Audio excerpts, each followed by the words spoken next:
Ассалаумағалейкум армысыздар, құрметті көрермендер. Бүгін біздің подкастымыздың қонағы Парасат ақпараттық кеңес беру және оңалту орталығының дінтанушы маманы Марат Зейноллаұлы ағамыз. Қош келдіңіз, Марат аға. Мәке дей берейін. Мәке, бүгін білесіз, қазір бүкіл мұсылман әлеміне белгілі болған қасиетті Рамазан айындамыз. Осы Рамазан айының соңғы 10 күніндеміз. Барлық мұсылман асыға күтетін түндердің бірі қасиетті Қадір түні.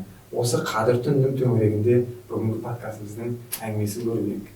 Мәке, сізге жалпы бірінші сұрағым, осы Қадір түні неліктен исламда ең қадірлі түндердің бірі болып есептеледі? Осы жөнінде айта кетсеңіз.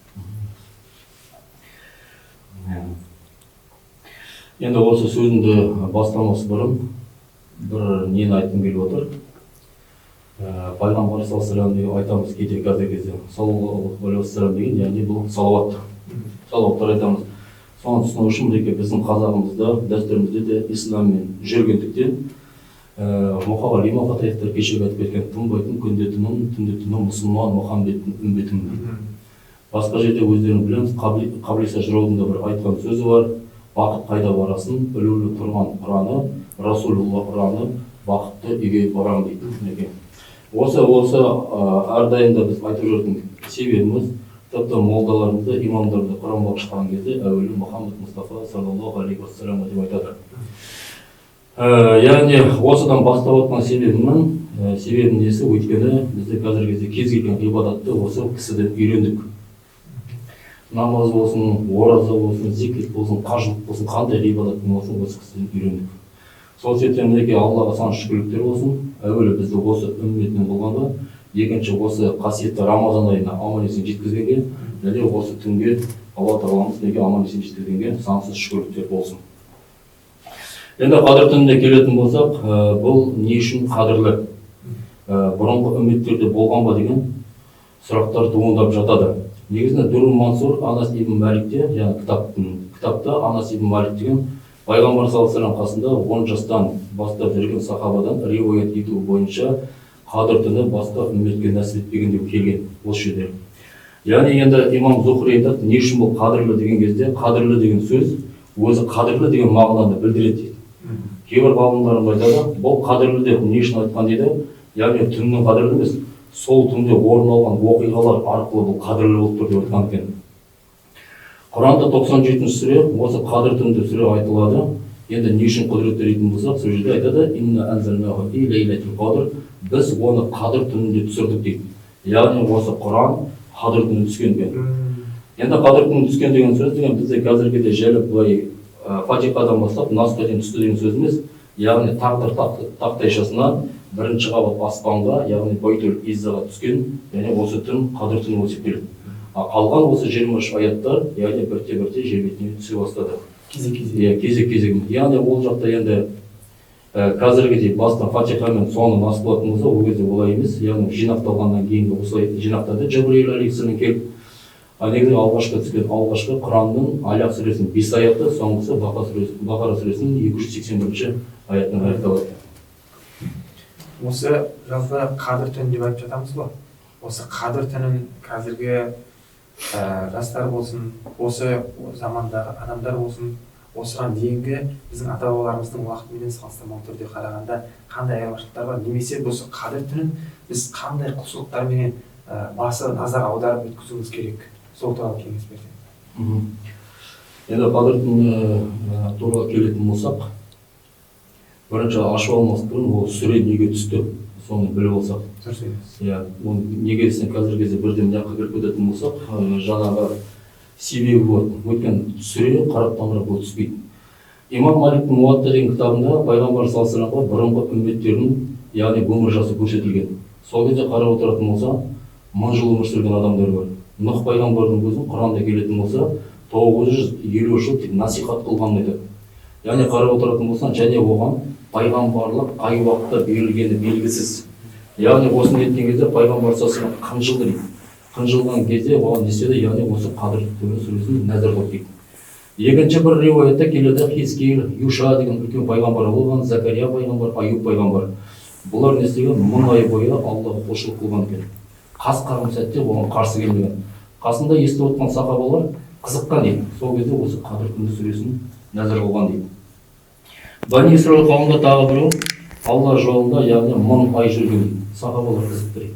Яғни сол сезінсе Қадір түнін назар қылып дейді. Енді Қадір түнін қарайтын болсақ, бұл түнде неге осы оқиғалар әртүрлі болғандықтан, неге әртүрлі? Өйткені мына Құран бір аят түскен кезде бірнеше оқиғаны қамтиды. Өзінің сондай бір күшке ие. Сол себептен де мына риуаяттарда кетенсек әртүрлі. Бізде кейбір жастарымыз біреуі жаңа мынаны тыңдайды, біреуі мынаны тыңдайды. Ана екеуі кездесіп қалған кезде, жоқ, мына имам былай айтты, мына имам былай айтты. Негізінде осылардың барлығын Қадір түні сүресі қамтыған. Енді бабаларымызға келетін болсақ, жаңа Қаблисан айтқандай деген сияқты Тарауқ намаз жайында да айтып кеткен осы біздің нелеріміз. Өйткені Рамазан айы келген кезде 5 нәрсені біреу күндізі сиям, күндіз ораза, кешкісі қиям, түнде тұру. Яғни осы Тарауқ намазы. Тарауқ намазын бізде осы жырауларымыз Қаблиса жырау жырлағандықтан бұлар не істеген, сол Тарауқты ұзақ уақыт таңға дейін деген сияқты оқитын болған. Содан кейін бар бізде бір қиыншылықтар заманы келіп, содан кейін уақыттар тоқтап қалғаннан кейін бар біздің халқымызда неседі анандай түсініктер қалыптасып кетті, яғни біреу келеді деген сияқты. Қадірді келеді деп айтады. Енді қадір дегенде өзінің оқыған бір хадисте былай деп келген, негізі отырған жерінен көк шөп шыққан дейді. Негізі қадір деген араб сөзінен шыққанда жасыл деген мағынаны білдіреді. Негізі ондай да мағыналар бар. Және Құранда қиссасы келеді, аты айтылмайды, бірақ ол не Хызыр деген алейхиссалам дегенде бар дейді. Тұлға бар сондай. Сол жердегі бабаларымыздың жаңағы кешегі түрмеде жатқанда Алихан Ахмет Байтұрсыновқа жазған хатында өзің білесіңдер, қара суын ашып, қара суын жақтық. Егер ондай деңгейде ораза ұстаған адам Қадір түнін өткізеді деп біз не істейміз, ойламаймыз. Яғни қарап отырғанда қаншалықты қиын. Ондай болса қиын болса да, яғни істеген сәресін жібермеу үшін ол уақытта қазіргідей оятатын будильник жоқ. Сәре әртүрлі уақытқа келеді. Сол себептен істеген мінекей бабаларымыз осы бір хаттардың арқылы қаншалықты ұстанғанымыз. Екінші дәлеліміз ол уақытта қазір қарап отыратын болсақ, биыл оразаның өзі Сауд Арабиясына бір күн бұрын бастап, біздікі бір күн кейін бастап қарап отыратын болса, енді қайсы Қадірдің екенін білмейміз. Сол үшін істелген пайғамбар саллаллаху алейхи ихтикафқа 21-нен бастап мешітке ғибадат ниетімен отырған. Яғни кімде-кім ихтикафқа отыратын болса, ол Қадір түнін тапты. Сонда қазір біреулер үшін бізге жұп болғанмен, Сауд Арабия үшін бүгінгі күн тап болып жетеді. Осы бабаларымыз жаңа айтып жатқан нәрсе, қарапайым құрбан айттың өзін қазіргі кезде шектікте қалыптасып кетті ғой. Қарап отыратын болса, құрбан айтты өткізіп алмау үшін бір күн тағы да бір күн қой шалған. Яғни діни рәсімдерге сонша мән берген. Оның қасында кімдерді айтып кетсе болады? Ахмет Яссауидің жер астына кіріп отыр. Былай қарап отыратын болса. Қылып еттіңді ғой. Енді қарап отыратын болса, не үшін осы Қадір түнін өткізбеу үшін қазір оған да алдағы кейінгі сөзімізде оған да тоқтаймыз келіп, бірақ да бабаларымыз несін айтып кетіп жатқанымыз ғой. Немесе жаңа Бекет атаның өзінің салған жерін қарасаңыз, қалай құлшылыққа ыңғайлы. Яғни ауыл, қала деген жерден жырақта орналасқан. Алаңсыз. Біз осы біздің енді ата-бабаларымыздың осы дінді өзінің дәстүріне бекем берік қылып ұстануының себебінен осы күнге дейін жетіп келе жатыр ғой енді. Қаймағы бұзылмай, қазақтың өзінің қанына сіңген қасиеті сияқты қалыптасып қалған. Бірақ енді қазір білесіз, мешіттер толы жастар, мешіттеріміз шүкір Құдайға барлық нәрселерде өзінің қызметі жасалып жатыр. Мешіттің тарапынан болсын, мемлекет тарапынан болсын, барынша қолдау көмек көрсетіледі. Жалпы жастардың дұрыс діни ағымдардан ақпарат алу үшін де.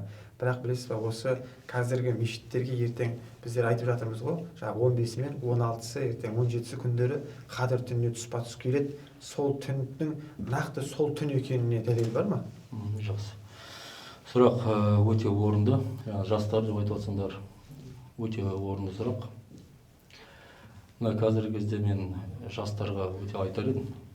Біздің нелерімізді, бұрынғы бабаларымызды, салт дәстүрлерімізді дұрыс түсіну керек деп. Бірінші осыған жауап беріп жіберейін.